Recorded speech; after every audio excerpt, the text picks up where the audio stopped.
Hi everybody, this is Preetinder, your NCLEX RN Curer here.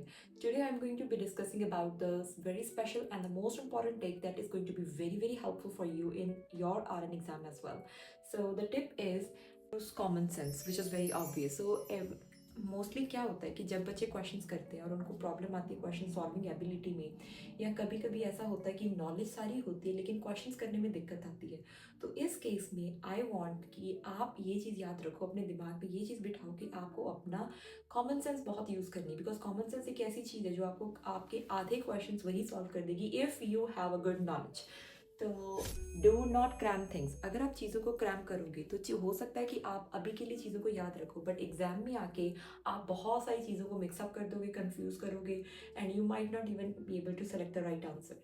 So what you have to do is, for example, if you have a patient with low WBC count, so the one with the low WBC count, अब इस patient के लिए आप क्या करोगे? आप ये चीज़ आप सबको पता है कि this is basic in nursing कि लो WBC काउंट वाला पेशेंट है, इस पे न्यूट्रोपीनिक प्रिकॉशंस लगती हैं, हम इसको इन्फेक्शन से बचाते हैं, हम इसके रूम में fresh flowers, raw fruits, raw vegetables ये सब इसको नहीं देते।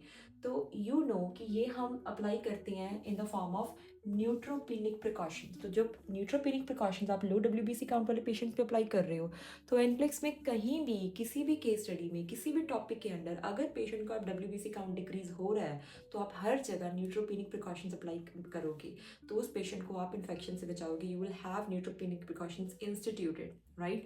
तो this is what is the meaning of common sense, कि आप एक चीज़ आपको पता है, आपकी नॉलेज एक चीज़ पे है, यू नो कि मुझे WBC लो वाला काउंट पेशेंट को कैसे डील करना है। अब जहाँ जहाँ पेशेंट का WBC काउंट लो हो रहा है आप उसको उसी तरीके से डील करोगे, नो मैटर व्हाट। सिमिलरली, जब भी आप पढ़ते हो, try to break down the words rather than cram. रट्टा लगाने की बजाय try to break down the words और उसका मतलब समझ के उसको फिर करने की कोशिश करो। इससे क्या होगा कि आपको वो वर्ड जहाँ कहीं भी दिखेगा, आपको अगला नाम उस वर्ड का बता देगा कि वो कहाँ, लोकेशन उसकी कहाँ पे है, पिछला वर्ड बताएगा कि उसका मतलब क्या है। For example, let's talk about centesis procedure. तो आपको पता है कि centesis means removal of the fluid.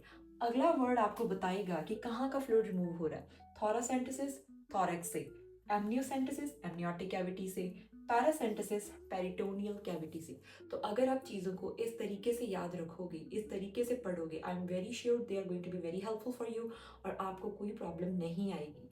और ये चीज़ वो टिप है कि this is going to help you even in solving those questions जिसके बारे में आपको शायद बहुत इतनी नॉलेज ना हो, बट अगर आपको पता है कि मैं इस पेशेंट को जनरली कैसे टैकल करती हूँ, you are able to do the entire case study, and that is so true. If you want help for more such tips, comment us in the comment section below, and I'll be here with another tip of the day next time.